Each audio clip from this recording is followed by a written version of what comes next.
Now welcome Professor Christopher Isike from the University of Pretoria, and he's the director of the African Center for the Study of the United States. Professor Isike, it's always great to have you with us. Thank you so much for your time. So I want us to start by unpacking the reasons for the attack that have been suggested. I mean, Trump has urged people of Iran to change the governmental regime with Israel's focus solely on targeting senior Iranian figures. So what do you make of this conflict then, Prof? Good afternoon. Yeah, good afternoon, and thank you for having me. Look, it was not unexpected, right? To be honest, we all expected this to happen sooner or later because we've seen this pattern before. But the reality of it is actually sad. It is sad that the United States continues to allow itself to be drawn by the antics of the Israeli Prime Minister Benjamin Netanyahu into wars that do not and should not concern the U.S. However, it's a good thing that more and more Americans, including even conservative Republicans, are beginning to see through this conflation of Israeli and U.S. national interest, which has largely been stoked by lies and sustained by lies, by bribes, blackmail, and of course the Bible. You heard the reasons that were given. We've heard these storylines before, that somehow is the conflict, this piling of nuclear weapons by Iran somehow is an existential threat, to the U.S. This is not really correct. So, and then having to call on Iran to be ready to pick up the pieces from where the U.S. will stop with these attacks also signals the fact that what the U.S. is really after in this case is regime change. And that's also another illegality apart from the fact that this was not sanctioned by the United Nations Security Council. Well, Prof, I guess those closer to the situation will suggest it's the ongoing nuclear impasse. Remember last year when those last rounds of talks had to be cancelled following Israel's preemptive strike on Iran in June of last year? Well, not just Israel's preemptive strike, it was also that of the U.S. that hits Fordham, Natanz, and Luhansk, right? And there's a problem with, having a negotiation, having a discussion with someone about, the threat that their nuclear ambitions pose. And then in the middle of those discussions, those negotiations, you attack them. It's a reminiscence of the kind of gumboot diplomacy that we saw the colonialists employ in Africa in the early 1900s. And the same thing, just on Thursday here, there was a talk, and you heard the Omani Prime Minister who was leading these talks jet from Switzerland to Washington to say that they've not yet arrived at solutions, but there is hope that this was was near a resolution. This was on Thursday. And then on Saturday morning, everyone wakes up to this attack. So it's always a question of what are the drivers of this particular attack? What does it intend to achieve at this time, except maybe the US and Israel are sensing the vulnerability of Iran at this stage because they imagine that they will be largely weakened from the last attacks, which may be true.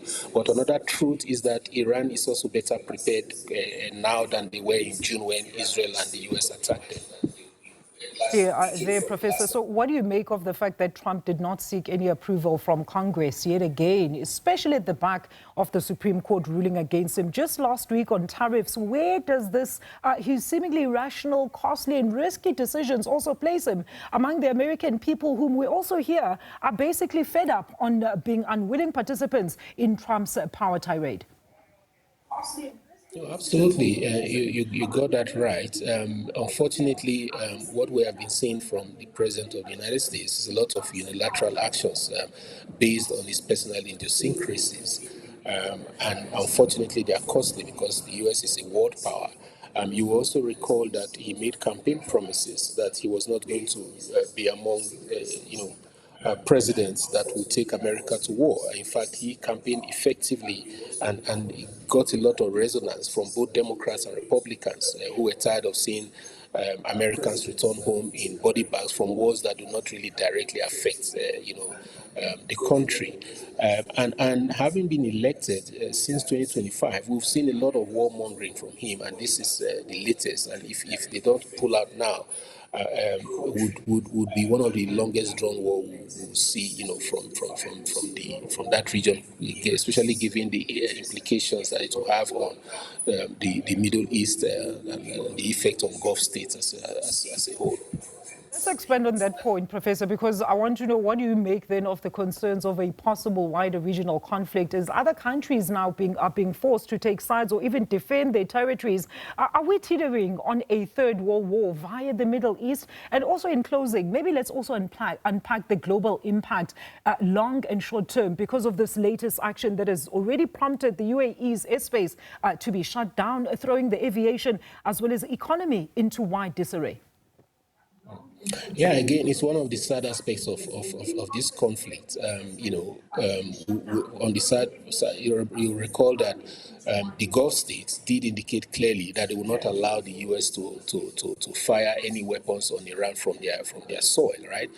And that's why it is sad that you see Iran attacking some of these countries like Qatar, like Bahrain, even though they had indicated that they will not allow America to strike them from their soil. So they will be forced, like you said, to go into a defense mode, and that can, further escalate the tension. Now, this exchange also heightens the risk of,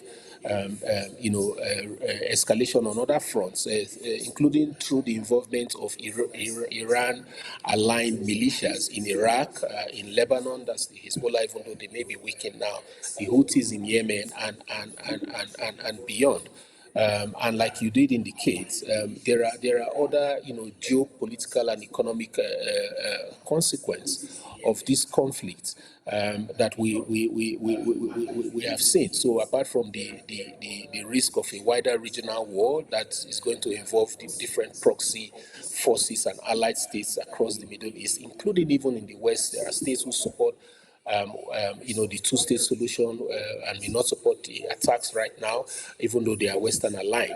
Then you also have the potential disruptions in global energy markets if key transport routes such as the Strait of Hormuz are attacked or threatened by Iran. And of course, an intensified arms race or new alliances as major powers, will start adjusting to a renewed phase of confrontation. So this is not merely a bilateral war conflict between two or three states. It intersects with global power competition, and then of course we eventually have to reshape strategic calculations for states beyond the region currently.